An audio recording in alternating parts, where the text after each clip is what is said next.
जनाब, वजीर आला पंजाब के बाद आज नून लीग को स्पीकर पंजाब असेंबली के इंतखाब में भी बड़ी शिकस्त का सामना करना पड़ा। एक के बाद एक नाकामी और पंजाब हाथ से जाने के बाद शहबाज शरीफ की हुकूमत अब इदारों पर दबाव डालना शुरू कर रही है, उन्हें डिक्टेट करने की कोशिश की जा रही है। नून लीगी रहनुमा शाहिद खाकान अब्बासी ने इलेक्शन कमीशन हुकाम से मुलाकात भी की है और पीटीआई ममनुआ फंडिंग केस का फैसला जल्द सुनाने का मुतालबा भी कर दिया है। मीडिया से गुफ्तगू में शाहिद खाकान अब्बासी ने इल्जाम लगाया कि जनाब पीटीआई ने 8 साल में हर तरह का दबाव डालकर फैसला ना आने दिया, जिसका जवाब चेयरमैन तहरीक इंसाफ इमरान खान ने एक इंटरव्यू में दिया। कहा कि उन्हें फंडिंग केस का फैसला सुनाने पर कोई एतराज नहीं है, लेकिन पीपी और नून लीग का भी तो फैसला देखें ना यार, फैसला उनका भी आना चाहिए।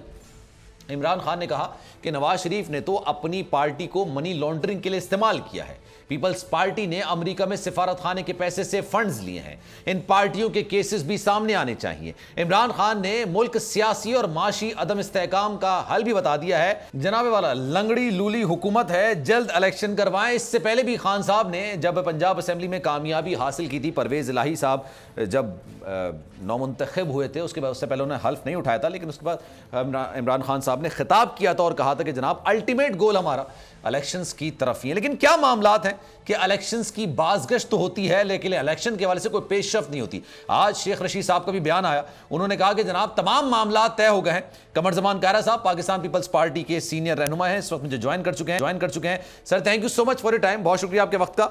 शेख साहब की गुफ्तगू आपने सुनी होगी, आपके पास इतलात हैं, कोई मामला तय हुए हैं, कोई बातचीत आगे बढ़ी है, कुछ हतमी मराहिल में आ गई है बातचीत?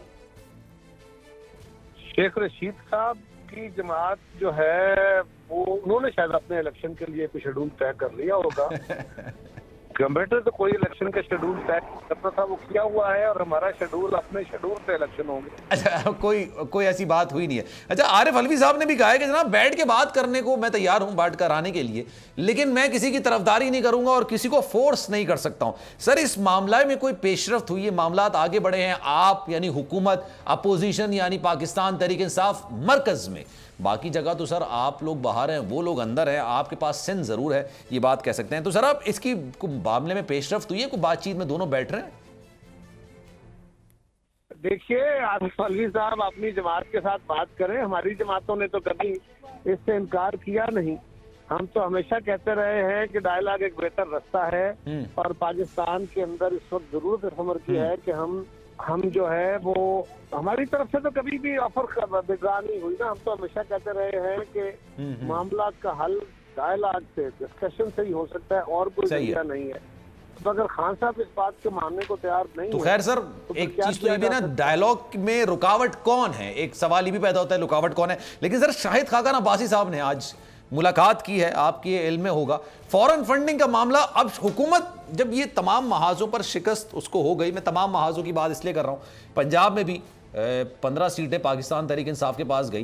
पंजाब जैसा बड़ा सूबा नून लीग के पास से निकल गया, यानी मरकज में जिसकी हुकूमत थी उसको निकल गया। पै दर पै शिकस्तें, फिर जनाब स्पीकर के हवाले से भी नून लीग को शिकस्त का सामना करना पड़ गया पंजाब असेंबली में। तो सर ये अब क्या इलेक्शन कमीशन की तरफ पूरी हुकूमत का, जो मरकजी हुकूमत है, उसका दबाव जा रहा है या उससे बातचीत हो रही है? फॉरेन फंडिंग की तरफ काफी ज्यादा फोर्स है और कह रहे हैं जनाब फैसला सुना है, ऐसा क्यों है सर? देखिए, हम तो ये नहीं कह रहे ना कि फैसला क्या दें। 8 साल से एक फैसला पड़ा हुआ है, बाकियों के फैसले जल्दी आ जाते हैं, अदालतों में भी यही होता है।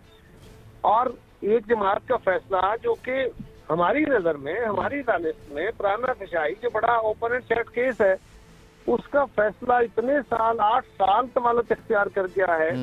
कोई 150 पेशियां हो चुकी हैं और अब कई महीनों से अदालत ये फैसला करके अपने जो इलेक्शन कमीशन है, इलेक्शन कमीशन केस सुन के बैठा हुआ है, फैसला रिजर्व है। तो हमारी इस्तदा तो यही है ना कि इसको जल्द अनाउंस किया जाए, ये किसी तरफ लगना चाहिए। फैसला क्या होना चाहिए, हम ये तो डिमांड नहीं कर रहे। क्या होना चाहिए ये आपकी डिमांड नहीं है, लेकिन होना चाहिए, इस चीज का फैसला सामने आना चाहिए। आपने ये कहा है कि जनाब फैसला सेफ तो कर लिया है, लेकिन उसको सुना भी दें। चलें, अच्छी बात है, आगे बढ़ते हैं सर। पाकिस्तान के जो माशी सूरत हाल है, जिस गिरदान में पाकिस्तान इस वक्त मईशत के साथ जो सूरत हाल इस वक्त है, सबके सामने डॉलर है कि रुकने का नाम नहीं ले रहा। आज अल्लाह अल्लाह करके थोड़ा सा नीचे आया है, लेकिन बढ़ने के बाद नीचे आया, यानी आज बढ़ा था फिर नीचे आ गया। तो सर आज आर्मी चीफ साहब ने भी अमेरिका से बात करने के बाद कहा है कि आप IMF पर दबाव डालें। तो सर क्या मामला बेहतरी की तरफ आ रहे हैं? IMF से डील हो रही है लेकिन 1.5 अरब रुपए आपको मिलेंगे IMF से। क्या 1.5 अरब रुपए आपकी रिक्वायरमेंट है इस वक्त मईशत को बेहतर करने के लिए? इतलात ऐसी हैं 4 से 5 अरब रुपए से कम में बात बनेगी नहीं। यही तरीके होंगे ना कि पाकिस्तान का बहरान जितना गहरा है इतनी सबको तवज्जो देने की जरूरत है। आर्मी चीफ का बयान भी इस बात का गमाज है और वो भी कंसर्न है। नेचुरली हर पाकिस्तान का जी शऊर जो है वो तो एक जिम्मेदार ऑफिस में बैठे हैं, बाकी भी जो शहरी है हर बंदा इस पर परेशान है। नहीं है तो फिर खान साहब नहीं है क्योंकि वो स्टेबिलिटी नहीं होने दे रहे। और उसका तरीका क्या है? हम कोई अपनी शराइत भी नहीं बनवा रहे।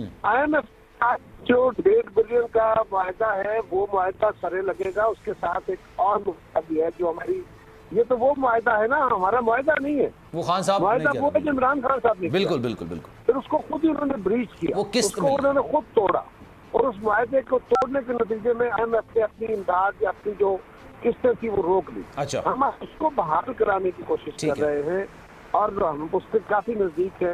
अब सवाल ये है कि वो एक है, उसके बाद उनकी एक और ट्रांच है जो 7 अरब की, लेकिन इसके साथ मुंसलिक कई सारे और लोन्स हैं जो वर्ल्ड बैंक के हैं, एशियन डेवलपमेंट बैंक के हैं, अदर कंसोर्शियम के हैं और कई लैंडिंग एजेंसीज जो है वो पाकिस्तान की रेटिंग बेहतर कर देंगी, जिससे पाकिस्तान के अंदर इनफ्लो बेहतर होगा और ₹5 के अंदर भी स्टेबिलिटी होगी। इसीलिए ठीक है। अच्छा, लेकिन सर एक बात ये भी तो ना, आप आज जो है 11 अरकान के इस्तीफे भी, बल्कि कल ये 11 अरकान के इस्तीफे मंजूर कर लिए गए थे फ्रॉम नोवेयर। पहले तो आप लोग कह रहे थे कि जनाब हम लोग इस इस्तीफों को कबूल नहीं करेंगे, हम इन इस्तीफों को नहीं कबूल करेंगे जब तक ये लोग खुद आके राजा परवेज अशरफ साहब के सामने नहीं आते और कहते कि जनाब हम पर कोई दबाव नहीं है। लेकिन फ्रॉम नोवेयर कल 11 आपने इस्तीफे मंजूर कर लिए। क्या ज़िमनी इंतखाबात कराने जा रहे हैं और क्या मंतक है सर इसकी? एकदम से ये क्यों मामला किया गया और 11 के क्यों एक्सेप्ट किए गए? गालिबन 100 के करीब है पाकिस्तान तहरीक इंसाफ के अरकान, बल्कि इससे ज्यादा इस्तीफे उनके हैं। 100 पे तो इलेक्शंस होने हैं, तो क्या आप 100 सीटों पर इलेक्शंस करवाएंगे भी?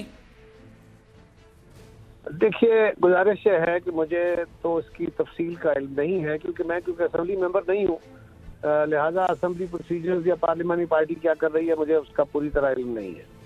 दूसरा यह है कि जो मेरा अंदाजा है, जो मैंने सुना है या मीडिया से भी सुना है, वो यही है कि जिन बंदों को राजा साहब ने बुलाया वो लोग जो अपने इस्तीफों का ऐलान on the floor of the house करके गए, उनमें से कुछ को बुलाया गया था।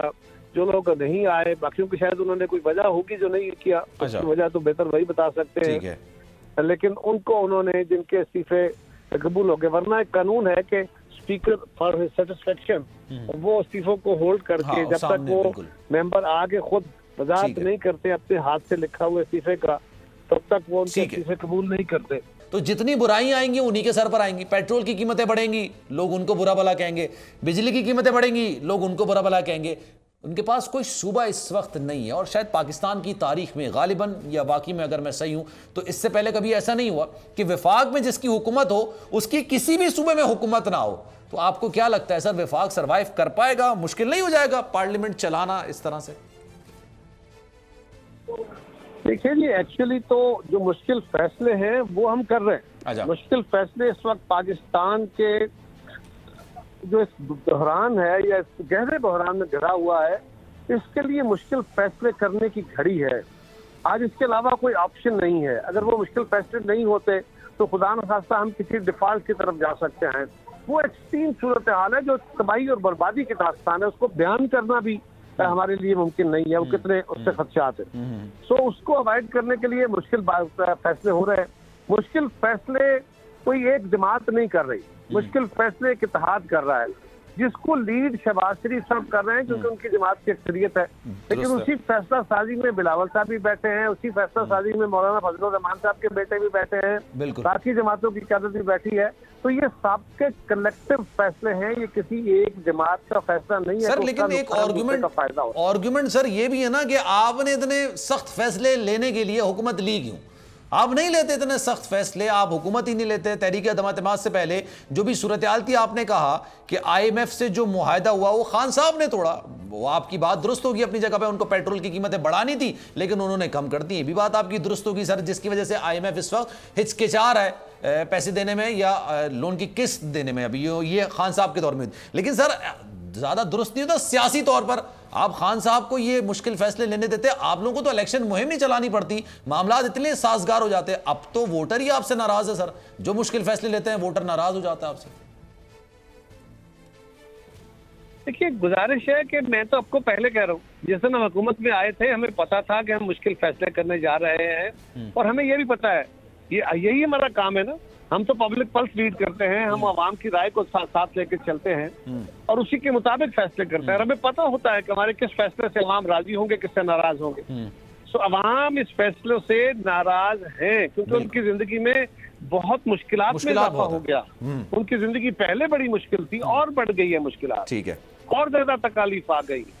सो जब तकालीफ आ गई है तो फिर लोग हमारी गुफ्तगू नहीं सुनेंगे, वो हमारी लॉजिक नहीं समझेंगे, वो इस वक्त जो हुकूमत वक्त है इसकी मजबूरियां नहीं देखेंगे।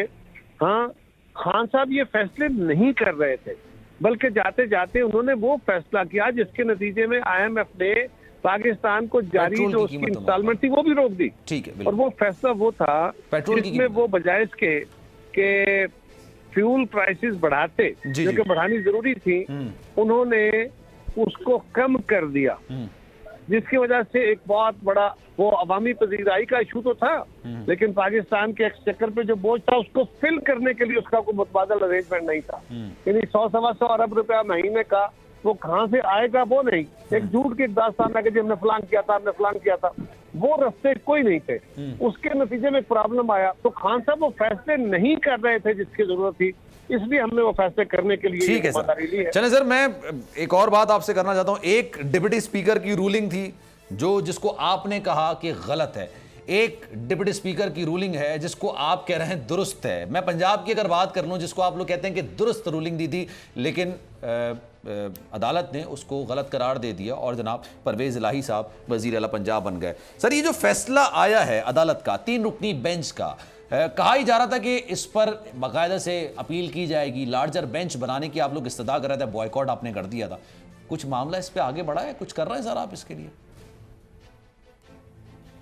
देखिए, इस पे PDM की जमातों ने एक फैसला किया है, वो आपने सुन लिया। अब इसके ऊपर मजीद जो है वो गवर्नमेंट को जब सारी जमातें इस पे बैठ के फैसला करेंगी तो उसके मुताबिक फैसला होगा। किसी एक जमात का फैसला इसमें नहीं, सब जमातें मुश्तरका फैसला करेंगी कि क्या लाएमल अख्तियार करें। Sir, thank you so much for your time sir. Subscribe करें और बेल दबाएं ताकि कोई खबर रह न जाए।